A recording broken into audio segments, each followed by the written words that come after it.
비트코인 관련해서 이제 미국 내에서 굉장히 많은 법안들이 발의가 된다라고 알고 있는데요. 지금 현재 상황도 좀 짚어볼 수 있을까요? 네, 요즘처럼 시장의 판도가 달라졌다라고 표현을 하는데 실제로 제가 불과 몇 년 전까지만 하더라도 비트코인은 차트를 보는 사람, 그리고 이슈를 보는 사람들이 굉장히 다방면으로 있긴 했습니다. 최근처럼 시장의 판이 달라지고 정책적인 부분이 들어왔을 때 다방면으로 열어줘야 한다고 생각이 들거든요.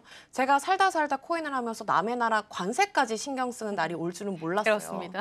그래서 저희가 지난번에는 말씀을 주신 것처럼 비트코인과 이더리움의 수급이라든지 그리고 유동성을 한번 확인해 봤는데 실제로 미국 내에 나오고 있는 정책들까지 한번 짚어보는 시간을 가져보도록 하겠습니다. 요즘처럼 시장의 판이 커진 상황에서는요. 우리가 정치, 정책, 규제까지 한번 들여다보셔야 해요. 차트보다도 더 강력한 시그널이 최근에 나오고 있죠. 실제로 미국 정부에서 나오는 말들 그리고 행동들, 규제들에 따라서 미증시와 함께 우리 암호화폐 시장도 굉장히 요동치는 모습을 보여주고 있습니다. 특히 올해 같은 경우에는 그 어떤 해보다도 정치적인 리스크, 지정학적인 리스크가 이 암호화폐 시장에 굉장히 많은 부분을 반영하고 있다라고 말씀을 드리고 싶은데 우리가 안쪽에 있는 숫자, 이 데이터들만 살펴본다면 좀 답답한 부분을 느끼실 수가 있을 것 같아요. 그래서 시장을 움직이는 미국에서 나오는 정책들을 지도를 한번 들고 왔습니다. 이 지도는요. 미국 전역에서 진행 중인 비트코인 관련 입법 현황을 담고 있는 지도입니다. 살펴보시면 각 주마다 비트코인에 대한 정책 추진 동향이 굉장히 다양하게 나타나고 있는데 파란색 같은 경우에는 비트코인의 결의안을 발의한 상태고요. 노란색은 고려 중, 그리고 붉은색 부분이 이미 기각된 상태를 의미하고 있습니다. 그리고 금색 비트코인 아이콘이 아주 작게 찍혀 있는 구간이 보이는데 실제로 그 결의안을 이미 통과시킨 지역이다라고 보시면 돼요. 개수로 살펴보시면 현재 미국의 19개 주에서 결의안이 진행 중이고 7개 주 같은 경우에는 이미 결의안을 통과시켰고 그리고 5개 주는 기각을 한 상태라고 보시면 되겠습니다. 특히 텍사스 같은 경우에는 지금 채굴 산업으로도 굉장히 주목을 받고 있기 때문에 무엇보다도 중요한 거는 이러한 제도적인 수용 흐름이 과연 비트코인의 중장기적인 가격에 얼마나 큰 영향을 미칠까인 것 같고 가격의 조정이 지금 나오고 있고 그리고 하락 횡보 구간을 나오고 있긴 하지만 실제로 이미 미국에서 비트코인의 정책적 인프라 같은 경우에는 더욱더 탄탄해지고 있는 모습을 보여주고 있습니다. 여기에서 미국 내 암호화폐에 대한 이념이라든지 균열이 조금 생기고 있긴 하지만 실제로 정책에 크게 반영되고 있다라는 모습을 보여주고 있습니다. 그래서 바로 다음 장을 한번 살펴보시면 단순히 지금 미국에서 비트코인 관련된 입법 상황이 논의 중에 마치는 게 아니라 실제 의회 입법이라든지 백악관의 발언까지 나오고 있기 때문에 그 두 가지 글을 발췌해 왔습니다. 자, 첫 번째로 뉴욕주에서 암호화폐 결제 법안이 허용되었다라는 이야기. 그리고 두 번째 같은 경우에는 비트코인의 금 보유고를 비트코인 매입에 활용할 수 있다라고 언급한 백악관의 이야기까지 들고 왔습니다.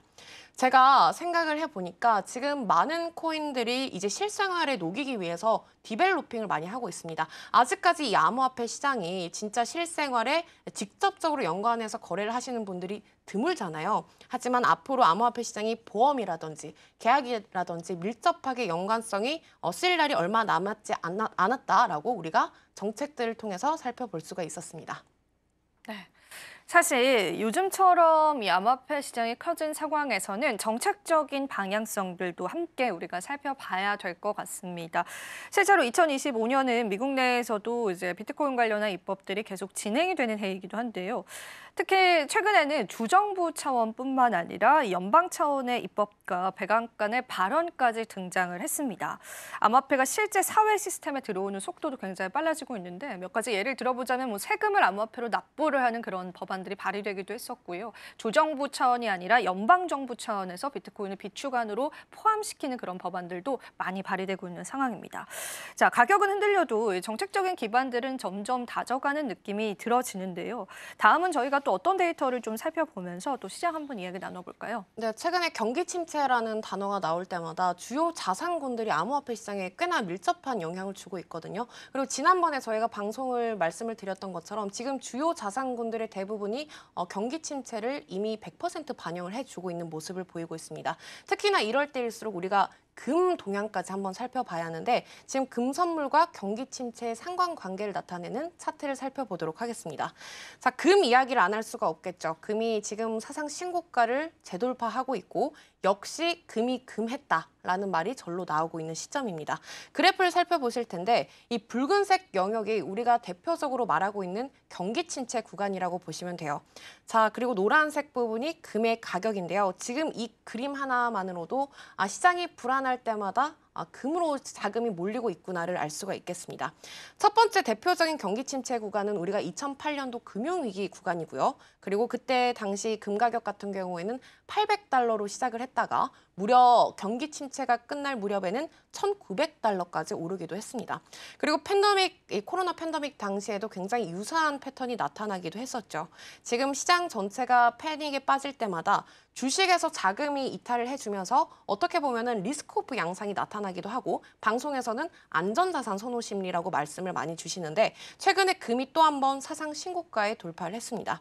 달러의 가치가 하락을 하고 있고요. 시장에서 돈을 유동성을 풀고 있기 때문에 이에 따라서 금리에 대한 불확실성인지 그리고 시장에 대한 정책적인 변화가 굉장히 복합적으로 얽힌 지정학적 리스크까지 더해지고 있잖아요. 그래서 이건 굉장히 앞으로도 중요한 이야기라고 생각이 들어서 한번 짚고 넘어가고 싶었고 지금 이 시점에서 중요한 거는 우리가 시장이 무엇을 사고 있는가 보다도 왜 그것을 사고 있느냐가 더 중요한 시점이다라고 말씀을 드리고 싶습니다. 그래서 이런 경기 침체가 왔을 때 시장에서 객관적인 데이터를 살펴보셔야 할 텐데 여기에서 중요하다고 생각이 드는 게 어떻게 보면은 감정의 데이터가 있거든요. 그래서 가격보다 더 민감하게 반응할 수 있는 감정의 데이터를 한번 살펴보도록 하겠습니다. 제가 가격보다도 감정이 더 민감하게 반응을 한다라고 말씀을 드렸는데 지금 보시는 차트 같은 경우에는 트위터와 뉴스를 기반으로 한 암호화폐 시장의 감성 지표, 일명 인간 지표라고도 불릴 수가 있겠죠. 위쪽에서는 지금 비트코인의 가격이고요. 그리고 이 아래쪽에 칠해진 부분이 초록색 구간이 비트코인에 대한 긍정적인 심리 구간, 그리고 붉은색 구간이 비트코인에 대한 부정적인 심리표를 나타내고 있습니다. 최근 구간을 제가 확대를 해왔습니다. 당연히 부정적인 심리가 많이 나타나고 있겠죠.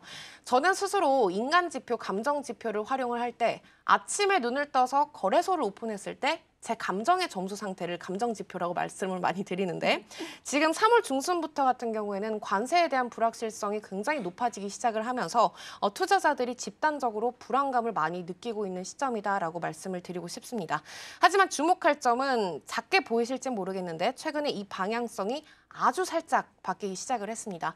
90일 관세 유예 카드가 나오기 시작을 하면서 시장에서 어떻게 보면은 약간의 감정이 긍정적인 신호로 돌아섰다라고 볼 수가 있겠고 그만큼 시장이 너무나도 이 경기 침체를 선반영을 해주고 있기 때문에 사실 어떻게 보면은 90일 관세 유예 카드가 좋은 건 아니었잖아요. 네. 하지만 시장이 워낙 불안정하다 보니까 90일 관세만으로도 시장이 긍정적으로 돌아섰다라고 판단을 해볼 수가 있겠죠. 그래서 지금 이 차트에서 우리가 공포가 과연 경기 침체가 어디까지 올지 그리고 반등을 할 수 있을지 그리고 여기에서 우리의 포지션을 어떻게 돌려야 할지가 굉장히 중요한 시점일 것 같고 그렇다면 이 시점에서 저희가 다음으로 확인해야 할 거는 비트코인뿐만이 아닙니다. 이 전체 시장의 알트코인 시장의 몸통을 한번 확인해 주셔야 하는데 제가 전체 알트코인 시가총액의 주간 차트 캔들을 한번 들고 왔습니다.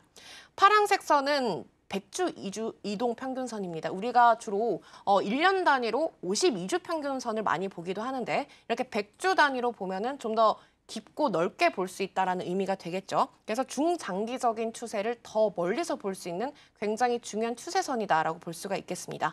알트코인 시가총액 캔들이라고 말씀을 드렸어요. 보시면 재작년부터 22년부터 이어지는 이 파란색 선 쪽에서 굉장히 잘 지지를 받고 있다라고 볼 수가 있겠고 그리고 여기서 주목해야 할 부분은 바로 최근이겠죠. 2023년도에도 작년에도 지금 올해도 이 이평선과 상승 추세선이 만나는 지점에서 알트코인 시가총액이 반등하는 구간이 나오기도 했습니다. 그리고 여전히 그 추세선은 꺾이지 않았고요. 검은색 추세선을 보신다면 그 캔들이 밑으로 내려오긴 했으나 아직까지 그 마감된 봉 기준이 추세선을 완전히 아래로 꺾이진 않았다라고 보시면 되겠습니다. 정리를 해보자면 지금 저희가 알트코인이 지금 많이 무너지긴 했습니다. 그래서 우리가 태초마을로 돌아갔다 이렇게 많이들 표현을 해주시긴 하지만 전체적인 사이클로 추세선을 본다면 알트코인 시가총액의 캔들은 100주 이평선을 기준으로 했을 때 아직까지도 그 구조적인 추세가 무너지지 않았다라는 말씀을 드리고 싶고 그리고 지금 여기에서 만약에 자산의 흐름에 대한 긍정적인 신호가 한 번이라도 나오게 된다면 알트코인 시장 전체가 또 한 번의 사이클로 진입할 수 있는 굉장히 중요한 분기점에 서 있다라고 정리를 해보고 싶습니다.